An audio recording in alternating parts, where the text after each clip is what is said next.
rather be held tight and maintained. I wanna know everything about you. But first I gotta talk to you. Talk about something new. Can't look the same. Talk to you about something new.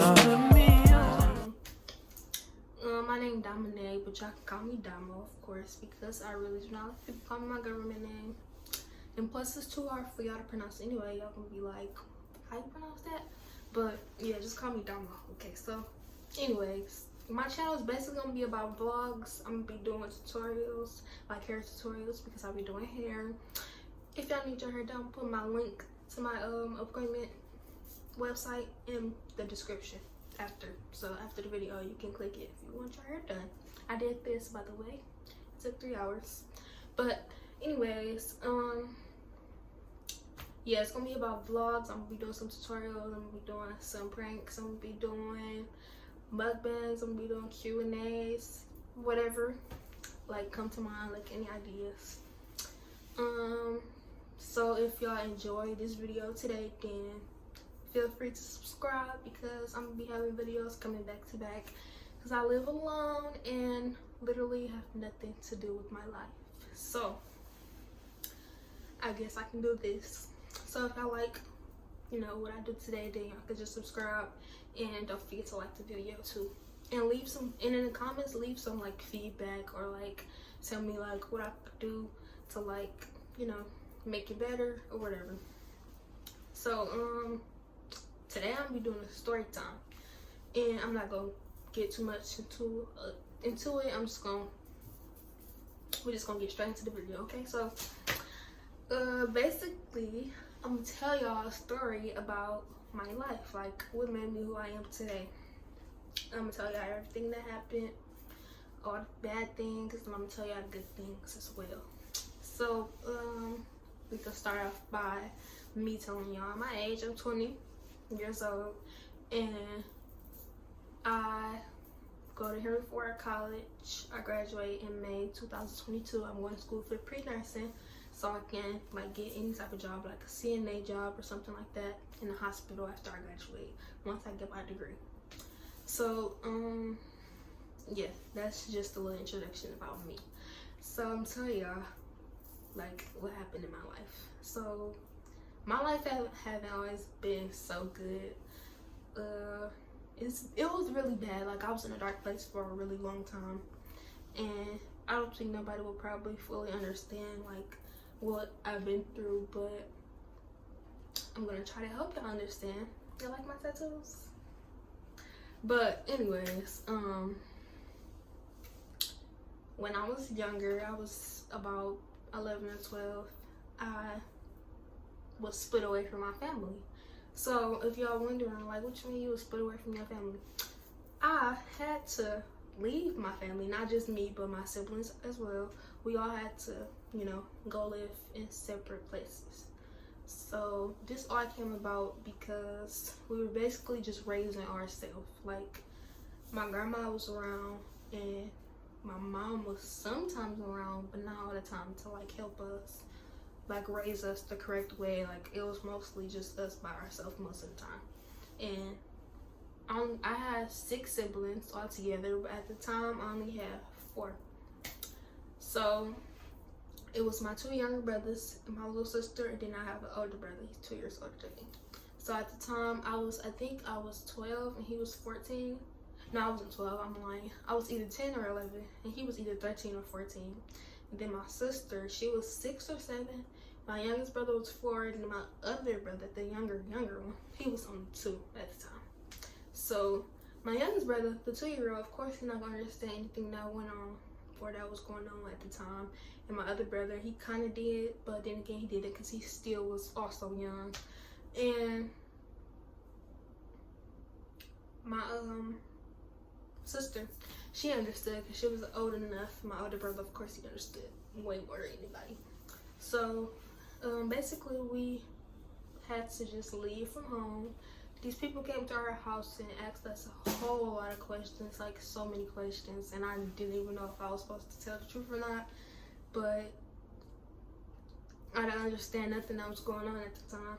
So It asked us a whole lot of questions, like basically what's been going on and stuff like that. Are we okay? Do we eat? And stuff like that. We were all so skinny, like so skinny, because you know, we in the house by ourselves most of the time, and my grandma doesn't have a job. She's older, so she's just there just to watch us, to make sure that we're not alone. She can really do everything that like a mother is supposed to do. So my mom, she'll be there sometimes, like in and out type, and we just be there alone. So we barely could eat. Like we can only eat if she was there. So if she wasn't there, then we couldn't eat unless she went grocery shopping or something. But that was kind of rare. So we were all super skinny, like so skinny, y'all. I was probably about 50 pounds, and I was old enough to be way more than that. So we were all small, and I used to always want to be outside, like with my friends and stuff. Like, so I would take my little brother with me, my 2-year-old brother, because I don't want my grandma to be watching him and watching everybody else. So I used to take him with me, even though I'm young myself, and he's baby basically. I still was taking him with me in a stroller.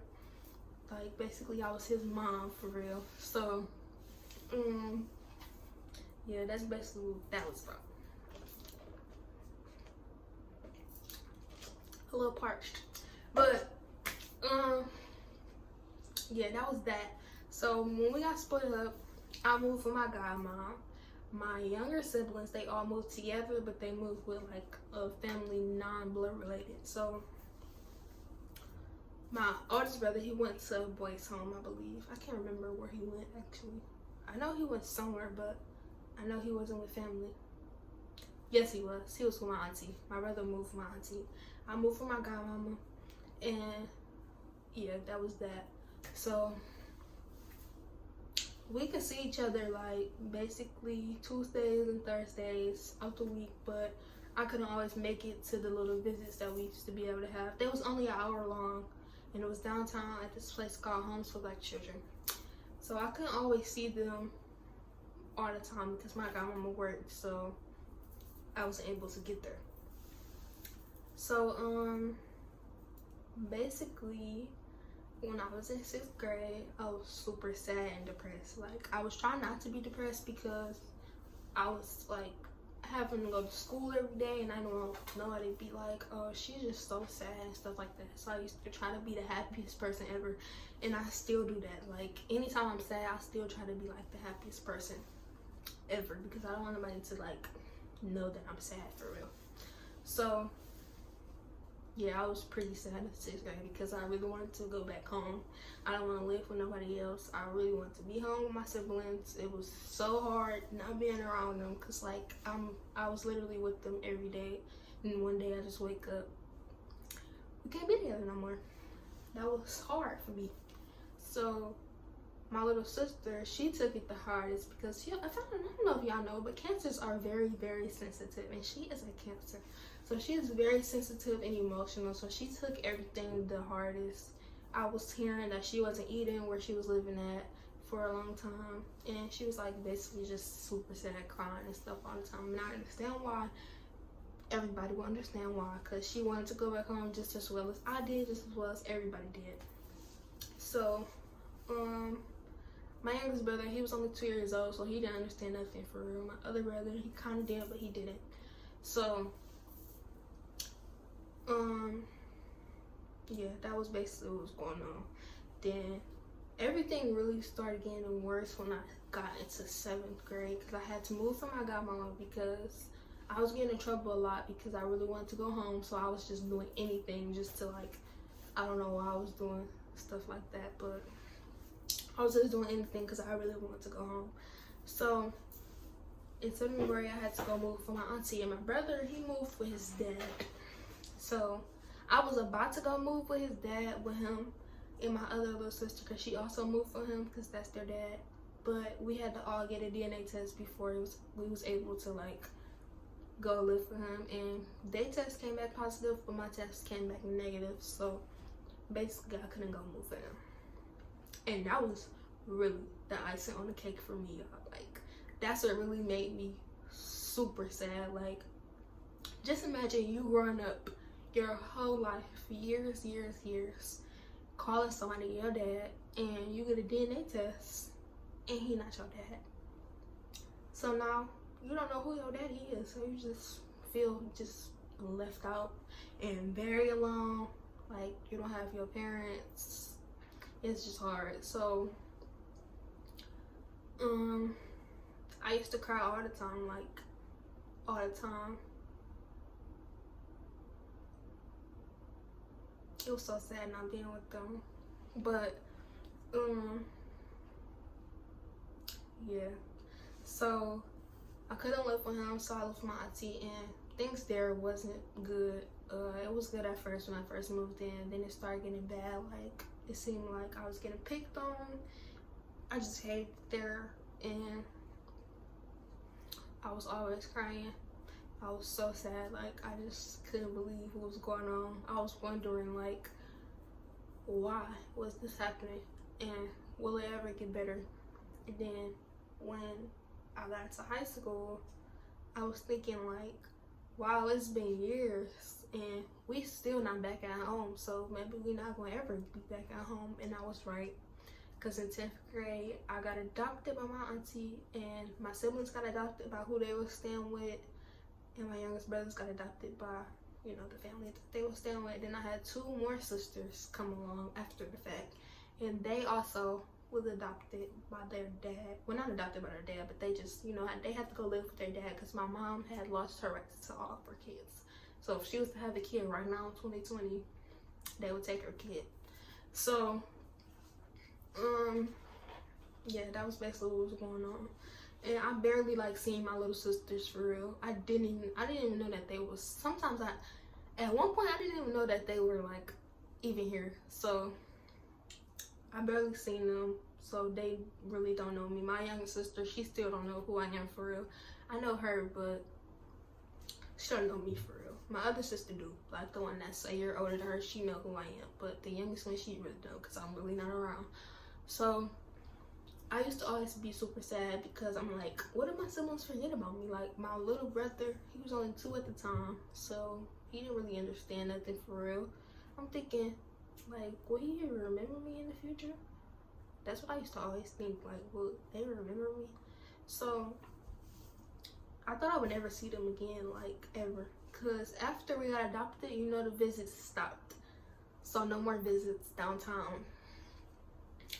You can only see them whenever their family lets you see them. And that was very rare. So I went years, sometimes months, you know, without seeing them. And you know, it was hard because that's the only people I really want to be around. I don't want to be around nobody else. So I was so sad. In the 7th grade, I met my best friend. We still best friends right now to this day. And this was in 2013. So I met my best friend, and I met another girl who was a close friend to me. We're not friends no more, but we were close for a long time. Them 2 was like my, I don't know how to explain it. That was like my go-to people. Like, I was so happy that I met them. They made me forget about a lot of stuff. They made me forget about the hard times. And yeah. So my friend, the one that I'm not friends with no more, we just like fell out recently around my birthday time. I'm not friends with her anymore for personal reasons, but anyways, I had started getting, she lived down the street from me, so her mom was like basically my mom. Like, that's the only lady that I can look at and call mom, because she would take me to school when it's cold outside. She would feed me if I'm at their house. Like, she was like a mom, so that's the only person I would like look at as a mom for real. And unfortunately, she passed away in 2018, and even though that's not my like mom, but like, you know, that's somebody who I looked up to for a long time. Like, a long time. I loved her so much, and I was so sad. Like, I was at her funeral brawling out tears. Like, my eyes were swollen by the time I left, because I just couldn't believe it. Like, I could not believe it. It was so crazy to me. I'm like, wow, am I not meant to have a mom or something? Because I lose every mom. So when 12th grade came, no, let me tell y'all, 11th grade. 11th grade is when everything really started bothering me. Like, I was so sad in 11th grade. I was meeting people and they was just like breaking me down even more. So it was like I wasn't meant to be happy. Like, I could never be happy. Everything was always just bad. It's like I had bad luck or something. So I started to hate myself and I started to hate life. But I never wanted to be selfish and like, you know, do selfish things, because I had siblings that I know looked up to me, and I don't want to leave them here because they already don't have their mom, they don't have their family. So I was trying my best to stay strong for as long as I could, but then one day I just completely snapped and I just broke. Like, I broke. I got this blade and I got this knife and I just start cutting myself, and I was crying so hard while I was doing it, because I was like, why am I doing this? Why is everything so bad? Like, why is this happening? I was so sad. And then I finally like stopped because I was like bleeding like a lot. It was blood everywhere. And I'm like, I can't be selfish. I have siblings. That's the only thing that kept me like from doing bad stuff. I just kept thinking about them. Like, I can't do this. So I stopped and I wrapped my arm up with this like, I don't know how to explain it, this little thing I wrapped my arm up with so nobody could see my scars and stuff. So they started healing, and when they finally healed, I went and got a tattoo. My first tattoo, it says strength, because it took a lot for me. It took a lot of strength for me to not, continue doing what I was doing, because I started feeling weird and I'm like, yeah, let me just stop because this is very selfish. So it took a lot of strength for me. So this tattoo really meant a lot. Plus it was my first tattoo. So yeah, that was that. And I finally started feeling a little better in 12th grade. Then that's when, like, December, when school started in September, so like in December, that's when my friend mom died. And then I was back sad again. Then I started getting a little better. Then when Sarah Penny came around, I didn't go. Everybody was like, you should go. We can have the staff pin you. You don't have to have a mom to pin you and stuff like that. I'm like, I'm not going. And I really didn't go because I wanted my friend mom to pin me. And if she wasn't here, then I wasn't going. And I didn't. So everybody was still texting me, talking about why I wasn't there and stuff. But I'm not going nowhere. Everybody, parents there, pinning them. And it was just so sad. That's gonna be so sad to just look at, like, because I always wanted that. Like, I always wanted a family. And I never was gonna get it. So that really was hard for me. And I finally started getting better after I moved out of my auntie house. I moved out last year, and I moved into a house with my friend and her family. And her mom treated me like a kid as well, like her own kid as well.